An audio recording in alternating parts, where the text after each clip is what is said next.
So hi, hello all boys and girls, ladies and gentlemen. So I'm Neeraj Kumar, selected as BPRO in 65th BPSC. So in this video, I'm going to talk about the very basic tips and techniques on clearing SSC CGL. So let's begin. So starting first thing first, I have cleared both SSC CGL and CHSL examination 2018.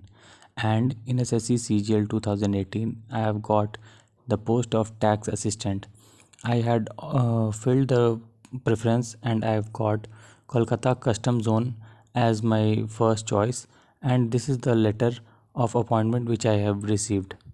So with all the experience and wisdom, I am here to guide you through this exam. So what I'll be doing is that I'll be sharing basic tips and techniques so that you can adopt or change your preparation accordingly so that you can find yourself on the right track and very near to finding the success. The first section of tier 1 is reasoning. This section can be mastered by only practicing and not by mugging things up and finding and running for the crazy tricks out there in the market. I have seen people running over new tips and techniques to solve one question, but that is not required from your end because the time is to benefit ratio is very low. So just keep it simple and practice. That's all. Next section is GK and GS. In this section, what you can do is go for the previous year question and look for the range and domain of the questions being asked. What you can do is stick to just one source of GK and GS and just one source of current affairs, and that will see you succeed. That's it. The next section is quants. This section can also be mastered by practicing. Solve previous year question. Try to find the range and domain of the questions being asked from each of the chapters. And remember, don't go for Vedic calculation. I've seen lot of students going for calculation techniques and practice of solving bigger and bigger calculation. This is completely useless. You will never be asked to find 101 cube or 99 square.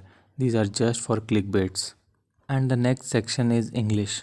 In this section, the rule holds the same. Practice is the key. Try to bring as much variation as you can in your practice. And remember, from the very beginning of your preparation, you have to devote daily time for vocab. You can't build Rome in a single day. And also, don't go for memorizing each and every rule out there in the grammar book. It is completely useless. Just try to get the feel of the rules in the book. Believe me and just follow these rules, and you will find yourself coming out of the examination blazing guns. So, now I will be sharing some of the most important yet life changing points which can change the course of your preparation entirely. And these are the points which are least found on the internet or on the market of SSC. So first, you should solve previous year question before attempting any of the material which you would accumulate in the future. Second, solve as many online tests as you can. What this will do is it will remove the fear of facing an online examination, and of the real day of examination you will be feeling at home. That is, you'll be feeling like as if you are giving your as usual or casual mock test. Next most important advice is to freeze the permutation of attempting various sections of tier 1 right from very start of attempting mocks. It will take time initially to understand the order, but once understood, attend rest all mocks with same permutation.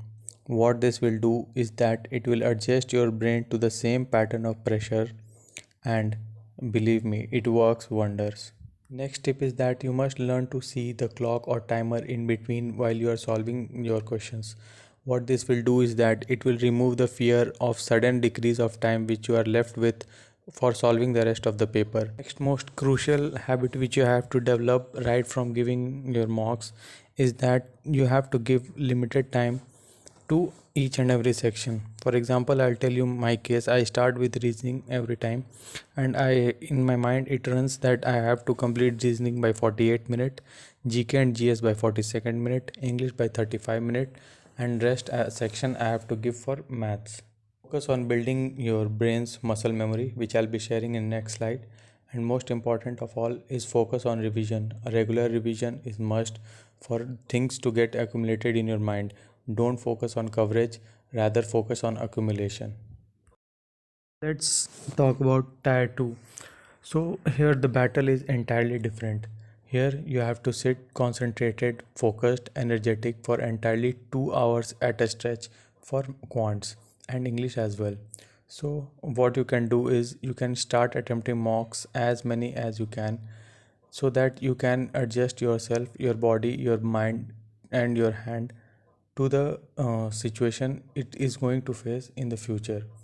Second, identify your strengths and weaknesses and act accordingly. Do not try to copy others. Also, learn to skip questions, even if it is the most simplest of the question you have ever faced, because examination is not about solving that one question. It is not an Olympiad.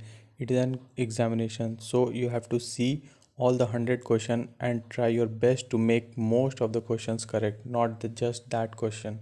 You need to learn the art to keep yourself cool and calm even if you are unable to solve 10 to 15 questions in a stretch, as it will create an immense pressure which can ruin all your preparation and momentum, and you will be slowly dragged to the give up stage in the same moment itself. English, try to memorize vocab in bits right from the very start. Don't try to build Rome in a day. Try to attempt as many mock as possible and try to practice previous year question thoroughly. So just imagine, had this examination tested our physical abilities, we would have left no minute of the day exercising our body muscles, right? But we precisely know that this examination is an entirely mind game, test of minds. So, do we really exercise our brains? If the answer is yes, then skip to the next page of the video or follow these steps to give a good exercise to your brain. For your tier 1 and tier 2, you have to go for a descriptive paper. So this paper is very easy, the topics are very easy, just you have to practice on an empty cell like sheet so that you can recreate the examination which you will face, and just focus on your handwriting and word limit, then that's it. You need not put your extra brain over this subject. So the next and the final round is DPT or CPT, and you will be asked to appear for one or both based on your marks which you score in your first 3 tiers. So this tier is entirely easy, and for any student who has minimum knowledge about computers will be good enough to go through this tier. Again, many rumors are there that you need to have a typing speed of at least 30 to 35 words per minute to clear this round. But believe me, I cleared this round with just a speed of 20 to 23 words per minute, and that too typing in a very unconventional manner. So just maintain a good accuracy and the rest will follow.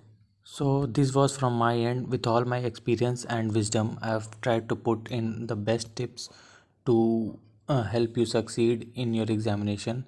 And still, if you are left with some of your questions or doubts, do let me know through your comment, and I'll be more than pleased to help you out in every possible manner. So thank you. This is me, Neeraj, signing off.